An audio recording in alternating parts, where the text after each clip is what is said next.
Bismillahirrahmanirrahim. Alhamdulillahirabbil alamin. Nahmaduhu wa nasta'inuhu wa nastaghfiruh. Allahumma shalli wa sallim wa barik ala sayyidina Muhammadin, amma ba'du. Assalamualaikum warahmatullahi wabarakatuh. Teman-teman yang dirahmati Allah, ini adalah rubrik baru dari channel Ahmad Zarkasi, dan ini sudah dijanjikan sejak berbulan-bulan yang lalu bahkan begitu, bahwa kita akan buka rubrik baru, yaitu pembacaan kitab Bidayatul Hidayah sebagai representasi dari ilmu akhlak atau ilmu tasawuf atau ilmu tazkiyatun nafs, sebagian orang menyebutnya demikian, di channel ini. Karena channel ini syariatnya kifayatul akhyar, tauhidnya jawahir kalamiyah, maka satu lagi biar lengkap menjadi Bidayatul Hidayah, karena ilmu Islam memang tiga itu, begitu ya. Dan sebagai pembuka, teman-teman yang rahmati Allah, bahwa ilmu tasawuf atau ilmu akhlak, ilmu tazkiyatun nafs, tentu yang lebih aman kita menyebutnya ilmu akhlak, karena itu nama yang diterima hampir semua kalangan, begitu ya. Tapi apapun itu, ilmu akhlak, ilmu tasawuf atau ilmu tazkiyatun nafs adalah ilmu yang juga dibawa oleh Nabi Muhammad SAW. Dia bukan ilmu baru, dia ilmu yang memang datang bersama Nabi Muhammad membawa itu. Dan kita sebagai seorang muslim, sebagaimana kita pelajari dalam bab akidah, iman kita itu berdasarkan, artinya standar keimanan itu kan kita mengimani, meyakini dalam hati dan membenarkan dengan lisan dengan apa yang datang dari Nabi Muhammad SAW, gitu.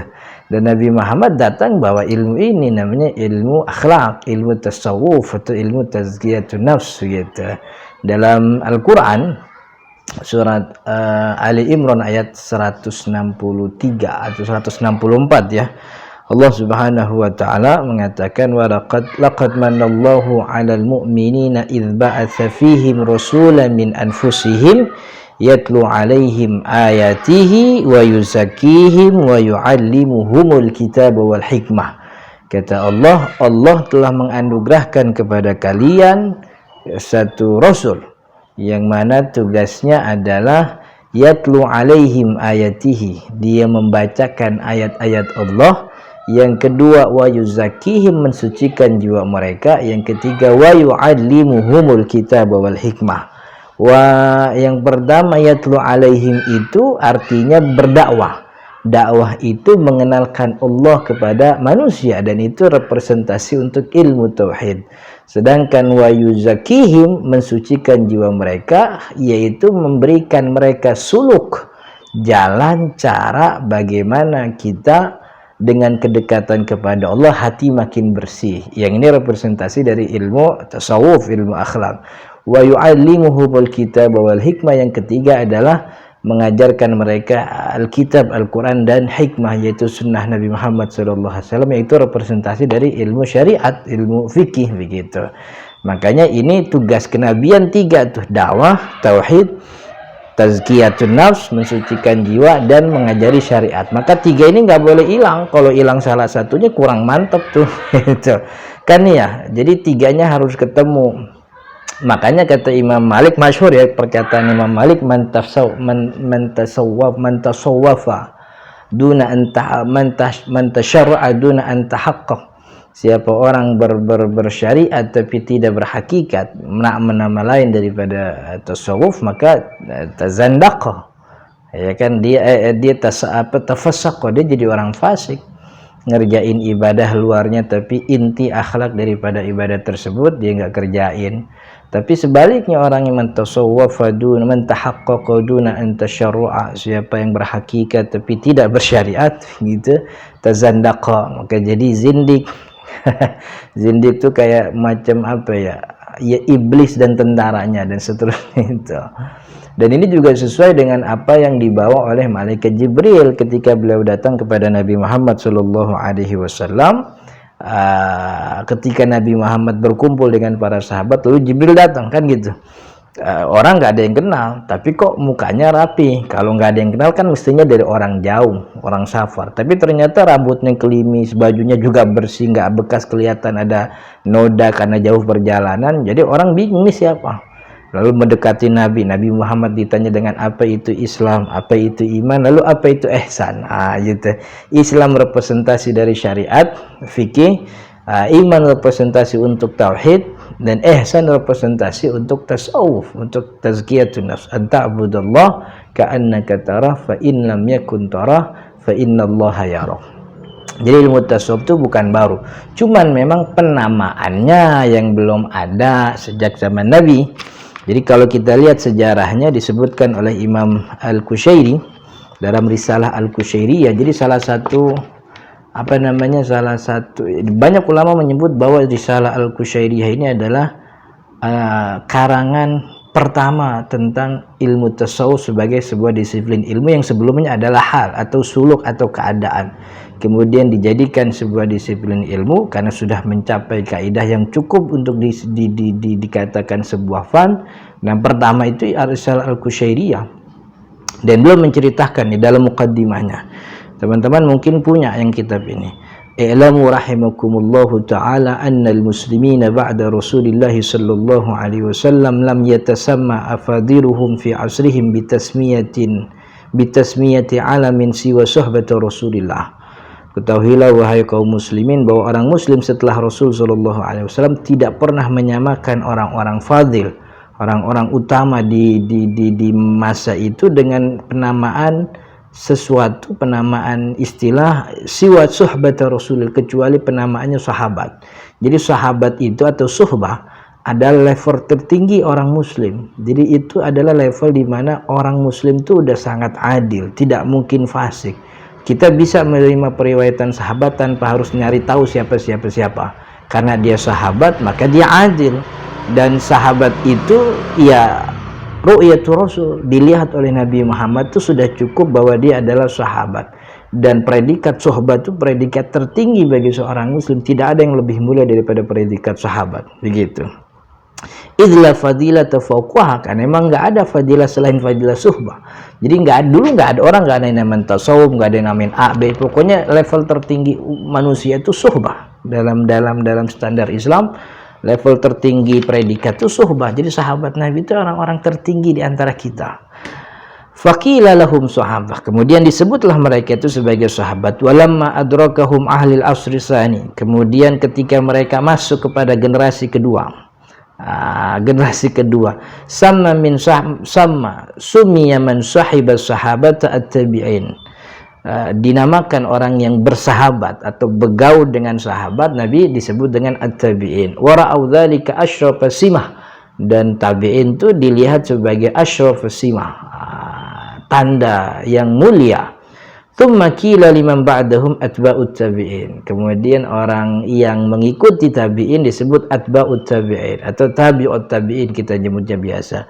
Tsumma ikhtalifan nasu wa tabayanatil marafid, kemudian setelah generasi 3 sahabat, generasi tabi'in, generasi tabi'in, ikhtalafatin nas wa tabayanatil maratib, ulama orang-orang berbeda-beda sehingga maratib, derajat, level, predikat, status sosial kemudian berubah-berubah. Faqila li khawasin nas, kemudian dikatakan bagi orang-orang yang mulia di antara mereka, mimman lahum syiddatu anayatin bi amriddin, yaitu orang-orang yang punya perhatian besar terhadap berpegang teguh terhadap perkara agama, az-zuhad wal ubad. Jadi istilahnya dulu setelah sahabat kemudian tabi'in, tabi'ut tabi'in, muncul lagi istilah namanya ubad uz-zuhad. Az-zuhatur thumma zaharatil bid'ah, kemudian muncul banyak bid'ah, banyak wahasalat tada'i bainal firaq, kemudian muncul banyak pengakuan di antara faksi-faksi Islam, begitu ya, yang mengaku Islam, pecahan, mengaku bahwa dia yang paling benar, dia yang paling zuhud, dia yang paling. Fanfarada khawasu ahlus sunnatil mura'una anfusahum ma'allahi ta'ala al-hafidhuna qulubahum an tawarikil ghaflah bismit tasawuf. Ketika muncul itu bid'ah, kemudian banyak kelompok Islam mengaku dialah yang paling benar, dia yang zuhud, dia yang dekat dengan Allah. Infarada khawasu ahlu as-sunnati, maka kemudian menyendiri itu ahlus sunnah, orang-orang spesial di antara ahlus sunnah, maksudnya orang-orang alim, al-mura'una anfusahum, yang mereka merawat diri mereka dengan makin dekat kepada Allah, al-hafizuna qulubahum, yang hati dia menjaga hati mereka, antawarikil ghaflah, daripada jalan-jalan kekelalaian, bismit tasawuf, dengan nama tasawuf. Jadi nama tasawuf adalah nama untuk orang-orang baik dari kalangan ahlus sunnah, dari zuhad, uban ahlus sunnah di zaman kemudian mulai muncul fitnah. Artinya washtuhira hadzal ism, dan ism ini, nama tasawuf ini muncul lihaula'il akabir qabla al-mi'ataini qabla al-hijrah, muncul untuk mereka orang-orang besar, tokoh-tokoh zuhad, ubad, qabla al-mi'ataini, sebelum 200 hijrah, artinya akhir abad kedua mau masuk abad ketiga. Jadi ini muncul nama tasawuf di situ. Tapi ilmu tasawuf dalam arti suluk, pengamalan dan juga tarik itu sudah terjadi di zaman Nabi, karena sahabatlah orang-orang yang berpredikat sebagai sebagai a'immatus sufi, imam-imamnya para sufi. Dari mereka kita ambil suluk dan tariqah bagaimana mendekatkan diri, dan mereka para sahabat mengambil dari Nabi gitu. Bahkan kalau kita lihat ada kitab Hilyatul Auliya, Imam Ibnu Nu'aim Al-Asbahani, Hilyatul Auliya, dalam muqaddimah beliau mengatakan Hilyatul Auliya itu biografi ulama besar, tokoh Islam dari mulai sahabat. Yang pertama, biografi pertama ditulis oleh Abu Nu'aim Al-Asbahani itu Sayyidina Abu Bakar As-Siddiq. Jadi itu adalah biografi, buku terjemah para imam-imam besar Islam. Beliau menuliskan di dalam muqaddimahnya, wa ahbabtuka ila mabtaghaita min jam'in kitabin qad ista'antu billahi wa ajabtuka ila mabtaghaita min jam'in kitabin. Jadi di muqaddimahnya beliau mengatakan, saya meminta tolong kepada Allah untuk menjawab keinginan kalian semua, wahai orang yang meminta kepadaku, untuk membuat satu kitab yatadhammanu, yang berisi asami jama'atin, nama-nama sekelompok, wa ba'du ahaditsihim, dan sebahagian bagaimana cerita hidup mereka, wa kalamihim, dan perkataan-perkataan mereka, min a'lamil mutahaqqiqina minal mutasawwifati wa a'immatihim. Jadi saya ngumpulin nih, dalam kitab ini saya kumpulkan nama-nama orang besar, cerita hidupnya dan perkataannya yang bisa kita ambil daripada orang-orang muhaqqiq minal mutasawwifati wa a'immatihim, orang-orang yang berhakikat daripada ilmu tasawuf, wa a'immatihim, dan para imam-imamnya gitu. Jadi itu yang disebutkan oleh Ibnu Nu'aim Al-Asbahani adalah ulama-ulama tasawuf. Dan yang pertama disebut oleh Imam Al-Asbahani Abu Nu'aim dalam Hilyatul Auliya Sayyidina Abu Bakar As-Siddiq. Jadi Sayyidina Abu Bakar As-Siddiq disebut sebagai A'immatus Sufi, imamnya para mutasawwif begitu, imamnya sufi. Makanya di dalam biografi yang ditulis, tarjamah yang ditulis oleh Abu Nu'aim Al-Asbahani tentang Sayyidina Abu Bakar, ada penjelasan tentang definisi tasawuf dari sirah, dari perjalanan Sayyidina Abu Bakar dalam beribadah, bahwa beliau punya kesimpulan bahwa tasawuf itu al-i'tisam, berpegang, at-tamassuk bil haqa'iq, dengan hakikat ibadah itu sendiri, ma'a ikhtilafit taraik, walaupun berbeda caranya begitu, walaupun berbeda thariqahnya. Jadi ternyata Imam Sufi itu dimulai sejak zaman sahabat, dan Sayyidina Abu Bakar adalah sahabat terbaik setelah Nabi Muhammad SAW. Jadi kalau gitu definisi tasawuf itu apa? Sebenarnya definisi tasawuf itu beragam dari ulama-ulama yang mengamalkannya. Karena aslinya tasawuf itu adalah suluk. Suluk itu perilaku, sikap, value dalam diri. Lalu kemudian diterjemahkan oleh ulama setelahnya menjadi sebuah disiplin, maka definisinya bisa berbeda-beda sesuai dengan pengalaman, bagaimana cara beliau mendapat tempat di mana beliau menjadi dekat kepada Allah Subhanahu wa taala.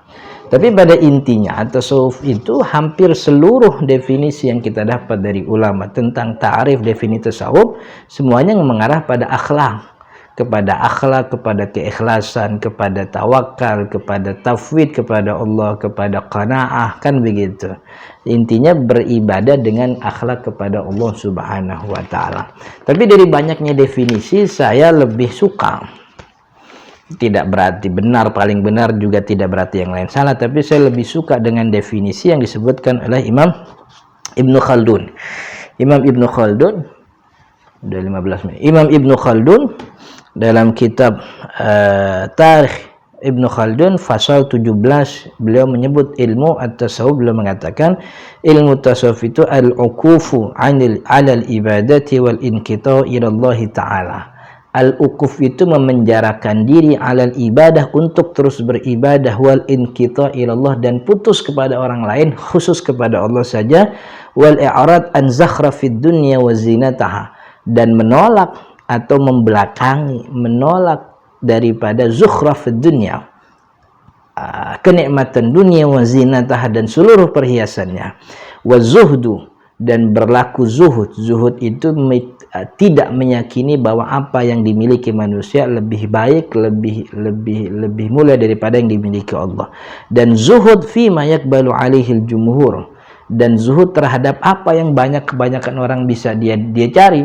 Orang kan nyarinya senang, nyarinya enak, dan dia zuhud daripada itu semua. Min ladzatin, daripada zuhud daripada kenikmatan, wa malin, dan juga mal, harta, wajahin, dan nama baik, reputasi baik, begitu. Wal infiradi anil khalqi fil khalwati lil ibadah, dan al infirad menyendiri, anil khalqi daripada manusia kebanyakan, fi'lil ibadah, untuk ibadah. Dan itu salah satu yang masyhur dari kalangan imam-imam sufi kita, bahwa mereka itu sering menyendiri untuk beribadah, zikir, mendekatkan diri kepada Allah Subhanahu wa taala. Itu definisinya Imam Ibnu Khaldun, dan saya suka banget definisi, karena menggambarkan bagaimana tasawuf itu berlaku begitu. Berlakunya begitu, memenjarakan diri, beribadah, lalu memutus hubungan selain kepada Allah, kemudian al-i'rad, menolak popularitas, kenikmatan, perhiasan dunia, dan zuhud. Artinya nggak ngejar-ngejar apa yang kebanyakan orang kejar. Orang kan kebanyakan ngejar duit dan sebagainya. Itu zuhud dan qalmah. Tapi selain definisi Ibnu Khaldun, ada definisi lain dari yang saya suka begitu ya, yang saya lebih pilih, yaitu definisinya Imam Ibnul Jauzi dalam kitab namanya Talbis Iblis. Beliau menyebut ini dalam fasal 10 tentang talbisuhu, ay talbisul iblis ala sufiyah. Dan dalamnya beliau menjelaskan definisi, kata tasawuf itu riyadhatun nafsi wa mujahadatut tab'i bi raddihi anil akhlaqi wadhilati wa hamluhu ala al akhlaqil jamilati min az-zuhdi wal hilmi was sabri wal ikhlasi was sidq. Ini juga definisi yang menggambarkan bagaimana tasawuf itu harus terjadi di dalam diri kita. Kata Imam Ibnul Jauzi, riyadhatun nafs, tasawuf itu adalah melatih diri, wa mujahadati tab'i, dan melawan kecenderungan syahwat, biraddihi, dengan caranya yaitu menolak anil akhlaqir radhilah, menolak, jadi melatih serta mengekang itu kecenderungan syahwat daripada akhlak yang ar-radhilah, yang tercela, wa hamluhu, dan membawanya alal akhlakil jamilah, kepada akhlak yang terpuji, minaz zuhdi wal hilmi was sabr wal ikhlas wasik, daripada zuhud, hilm bijaksana, sabr sabar, ikhlas itu mensucikan, memurnikan keesaan Allah, tidak berharap selain daripada pahala Allah Subhanahu wa taala, wasidqi, dan juga jujur. Ini yang kemudian diringkas oleh sebagian ulama, mengatakan bahwa tasawuf itu artinya pertama takhalli. Takhalli itu mengosongkan diri dari akhlak ar-radhilah, akhlak yang buruk, kemudian tahalli, mengisinya dengan akhlak yang baik seperti zuhud. Tsumma tajalli, ditambahkan oleh sebagian ulama, tajalli itu meninggi dengan kosongnya si diri dari sifat buruk, terisi sifat baik, maka diri ini menjadi lebih tinggi dan dekat kepada Allah Subhanahu wa taala. Jadi itu muqaddimah tentang bagaimana ilmu tasawuf, perkembangannya, dan apa yang menjadikan dalil apa bukti bahwa beliau itu mutasawwif itu adalah bagian daripada syariat Islam gitu ya. Jadi rubrik ini sebagaimana sudah kita umumkan di pertemuan-pertemuan Kifayatul Akhyar dan juga Jawahir Kalamiyah, bahwa kitab yang akan kita baca untuk mengarungi ilmu akhlak ini adalah kitab Bidayatul Hidayah Imam Al-Ghazali. Jadi Bidayatul Hidayah itu dulu saya punya guru beliau, dan ini kitab yang saya pelajari bersama beliau. Kitabnya kitab jadul. Jadi kitabnya Minhajul Abidin gitu ya. Minhajul Abidin itu di sini nih. Nah, cuman Bidayatul Hidayahnya sebelah kirinya nih yang hamisnya. Beliau mengatakan Bidayatul Hidayah ini pintu daripada Ihya Ulumuddin. Jadi orang kalau baca langsung, ya kata beliau, kata guru kami Ustaz Satari hafizahullah, kalau orang langsung belajar Ihya ya nggak apa-apa gitu, cuman takutnya kaget kata dia. Yang bagus kalau belajar Ihya Ulumuddin mulai dengan Bidayatul Hidayah begitu. Bidayatul Hidayah Imam Al-Ghazali. Qala al-musannif rahimahullahu ta'ala wa nafa'ana bihi wa bi'ulumihi fid darain amin ya rabbal alamin. Qala Syekh al-Imam al-Alim al-Allamah Hujjatul Islam wa Barakatul Anam Abu Hamid Muhammad bin Muhammad Al-Ghazali At-Tusi qaddasallahu ruhahu wa nawwara dharihatahu amin. Kata Imam Al-Ghazali, namanya panjang nih ya. Insya Allah di pertemuan kedua besok kita jelasin nama Imam Muhammad Abu Hamid Muhammad Al-Ghazali ini kita jelasin. Jadi pertemuan pertama cukup sebagai pengenalan tentang apa itu tasawuf begitu ya. Kemudian kitab yang akan kita pelajari, dan saya berharap teman-teman sudah punya untuk pertemuan besok. Dan saya sampai sebagaimana Kifayatul Akhyar dan juga Jawahir Kalamiyah, saya senang sekali kalau kemudian ada teman-teman yang mau ikut ngaji langsung di rumah. Ini rumah saya. Di rumah saya di Jalan Tekaria Gang Gading nomor 25 Keramat Jati, Jakarta Timur. Teman-teman yang dekat atau yang sudah pernah ke sini kenal saya. Ini Bidayatul Hidayah untuk saat ini kita akan pelajari setiap hari Kamis. Nanti ketika Ramadan mungkin ada perubahan jadi tiap hari, saya berharap begitu. Tapi untuk sementara setiap hari Kamis. Jadi kalau Kifayatul Akhyar Senin sampai Jumat subuh, Jawahir Kalamiyah setiap Selasa pagi, Bidayatul Hidayah setiap hari Kamis pagi. Ini jadwal sementara. Insya Allah ke depan akan terjadi perubahan yang mungkin jam Bidayatul Hidayah kita perbanyak untuk mengisi hari-hari Ramadan kita. Mudah-mudahan. Saya mohon maaf jika ada yang kurang berkenan atau kata yang tidak berkenan, dan saya juga mohon koreksi dari para asatid, para guru-guru, para kiai, para tokoh, wabil khusus para kiai yang mendalami ilmu tasawuf. Jika memang menemukan ada kekeliruan dalam bacaan, penerjemahan atau juga penjelasan, saya mohon dengan sangat untuk dikoreksi. Koreksinya bisa melalui kolom komentar, jangan pribadi kami di WhatsApp, Telegram dan juga Instagram. Hadanallahu wa iyyakum ajma'in. Assalamualaikum warahmatullahi wabarakatuh.